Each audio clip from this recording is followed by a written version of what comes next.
after a cold winter here in the Middle Atlas of Morocco.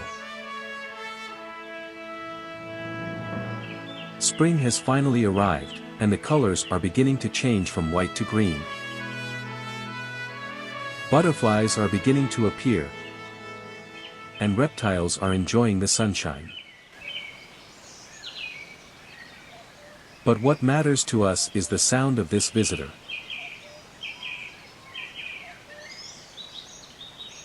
The cuckoo, or the trickster bird. In contrast to its soothing chirping, this bird has a sinister lifestyle. The female exploits other birds' nests to lay her eggs or remove some of them. Tragically, cuckoos, which grow rapidly, then kill the chicks of the original nest owners to ensure they have the maximum amount of food.